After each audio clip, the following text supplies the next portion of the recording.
नमस्कार, स्वागत है आपका अपना प्रदेश उत्तर प्रदेश में। मैं हूं आपके साथ सचिन चौहान। बात होगी तमाम खबरों की, लेकिन बुलेटिन की शुरुआत बड़ी खबर से कर लेते हैं। यह बड़ी खबर सामने आ रही, हमीरपुर एसपी दीक्षा शर्मा का बड़ा एक्शन। खनन माफियाओं की संपत्ति को कुर्क किया गया है। 22.88 करोड़ की संपत्ति जिसको कुर्क किया गया। 70 अपराधियों को सजा भी दिलाई है और 94 अपराधियों पर गुंडा एक्ट लगाया गया है। तो ये बड़ी खबर से आपको अपडेट करा रहे हैं। यह बड़ा एक्शन लिया गया है, ये बड़ी अपडेट सामने आ रही है। एसपी दीक्षा शर्मा ने कड़ा एक्शन लिया। खनन माफियाओं में हड़कंप मचा हुआ है। खनन माफियाओं की संपत्ति कुर्क की गई है। अभियान जिसमें ऑपरेशन कन्विक्शन है, उसमें जनपद हमीरपुर में जब से अभियान चला है उससे लेकर अभी तक करीबन 70 मुकदमों में हम लोग सजा करा चुके हैं, जिसमें कुछ चिन्हित जो हीनियस क्राइम्स थे उनमें भी सजाएं हुई हैं और आजीवन कारावास भी कुछ हुए हैं। कुछ आजीवन कारावास हुए हैं, कुछ में 20 साल से ऊपर की सजा हुई है और काफी उसमें अच्छी सजाएं कराई गई हैं। इसके अलावा एक ऑपरेशन दृष्टि भी चल रहा है, जिसमें जनपद में इंपॉर्टेंट प्लेसेस पर कैमरा लगाने की एक ड्राइव चल रहा है। उसमें जनपद हमीरपुर में अभी तक लगभग 2300 कैमरे हम लगवा चुके हैं और हम लोग जितने भी हमारे हेडक्वार्टर्स वाले थाने हैं उन पर ये प्रयास कर रहे हैं कि हमें वहाँ पे एक स्क्रीन बनाए जिसपे कि हमको इंपॉर्टेंट चौराहों की लाइव फीडिंग मिल सके। तो उसमें भी हम प्रयासरत हैं। संभवतः आने वाले दिनों में हम अपने मेन 4 थानों में वो स्क्रीन भी लगवा लेंगे।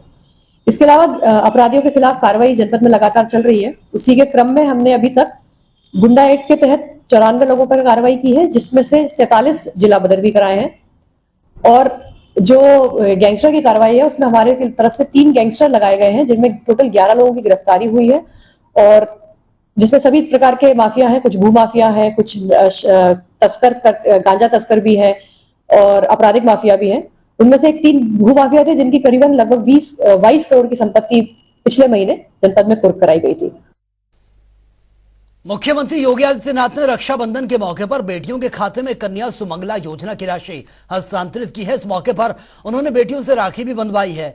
मुख्यमंत्री योगी आदित्यनाथ ने कहा कि हमारा भारतीय समाज मातृ वंदन के बढ़ावा देता है और सरकार की ओर से समय समय पर योजनाएं भी चलाई जाती हैं। बेटियों को आगे बढ़ाने का मौका मिलना चाहिए। जिन बेटियों ने स्मरण सुनाए हैं उनका आत्मविश्वास झलक रहा था और बोर्ड परीक्षा या फिर कोई भी प्रतियोगी परीक्षा जब बिना भेदभाव के परिणाम आने लगते हैं तो बेटियों का आगे आना लाजमी है।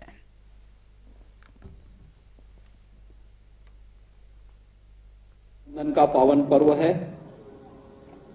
इस अवसर पर प्रदेश भर की सभी बहनों को मैं रक्षाबंधन की हृदय से बधाई देता हूं, अपनी शुभकामनाएं देता हूं। आप सबके लिए आज के दिन प्रदेश सरकार ने कल सायंकाल रात्रि 12 बजे से लेकर के 31 अगस्त रात्रि 12 बजे तक उत्तर प्रदेश परिवहन निगम की बसेज में और नगरीय क्षेत्र में सिटी बस की सेवा में फ्री यात्रा की सुविधा दी है। आप सब इसका लाभ लेंगे, ये मुझे पूरा विश्वास है। आज का दिन बहुत महत्वपूर्ण है, खासतौर पर प्रधानमंत्री मोदी जी के बेटी बचाओ बेटी पढ़ाओ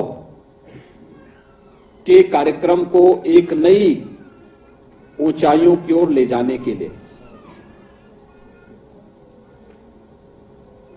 हमारा भारतीय समाज प्राचीन काल से ही मातृवंदना को, उनके प्रति सम्मान के भाव को प्राथमिकता देता रहा है।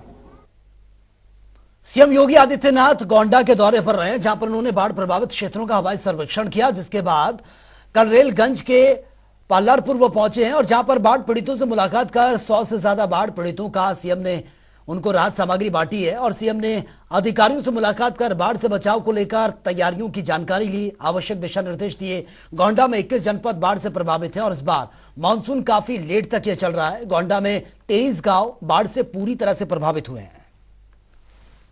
रक्षाबंधन का पावन आयोजन भी है और रक्षाबंधन के इस कार्यक्रम में भाई बहन के पवित्र पर्व के साथ ही रक्षा का जो एक पवित्र बंधन है, उस पवित्र बंधन के प्रति राज्य सरकार की तरफ से आप सबको आश्वस्त करने के लिए मैं स्वयं बाढ़ प्रभावित क्षेत्रों के पीड़ित परिवारों से मिलने के लिए आया हूं।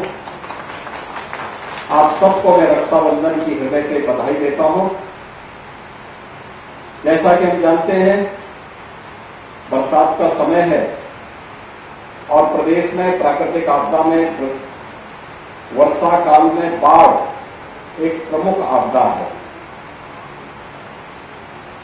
प्रदेश के अंदर वर्तमान में 21 जनपदों के 721 गांव बाढ़ से आंशिक या ज्यादा प्रभावित हैं। इन सभी प्रभावित परिवारों के बचाव के लिए एनडीआरएफ, एसडीआरएफ, पीएसी की फ्लड यूनिट अलग अलग स्थानों पर 8 बटालियन को हम लोगों ने पोजिशनिंग की है और उनके माध्यम से बचाव राहत कार्यों को माननीय जनप्रतिनिधियों के नेतृत्व में हमारी प्रशासनिक टीम, राजस्व विभाग की टीम, विभिन्न स्वयंसेवी संस्थाओं, संगठनों के साथ मिलकर के प्रत्येक नागरिक तक राहत और बचाव के कार्य को आगे बढ़ाने का कार्य कर रही है। बसपा प्रमुख मायावती के अकेले चुनाव लड़ने के बयान पर समाजवादी पार्टी के राष्ट्रीय प्रवक्ता जूही सिंह ने प्रतिक्रिया दी है। उन्होंने कहा कि उनका अपना निजी फैसला है, उसका अस्तित्व खत्म हो रहा है, लेकिन सपा पार्टी इंडिया गठबंधन के साथ खड़ी है। का अलायंस पर्दे में भाजपा के साथ था, आज उसको उन्होंने स्पष्ट कर दिया है। मायावती जी ने पहले भी भाजपा के साथ सरकार बनाई है और वो एक अकेली मुख्यमंत्री और बड़ी नेता हैं जो कैंडिडेट्स लोगों को हराने के लिए देती हैं, अपने कैंडिडेट्स को जिताने के लिए नहीं देती। ये हम नहीं कहते, ये वो खुद कहती हैं।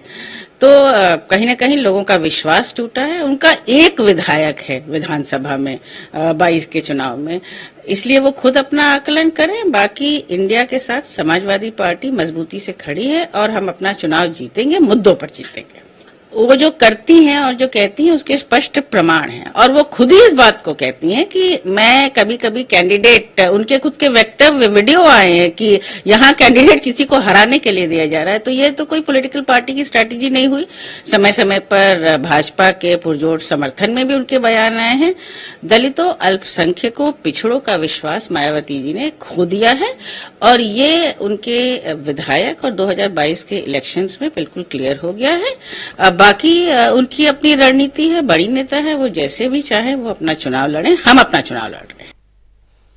फिलहाल यहां रुकेंगे एक छोटे से ब्रेक के लिए, लेकिन ब्रेक के बाद भी खबरों का सिलसिला लगातार जारी है।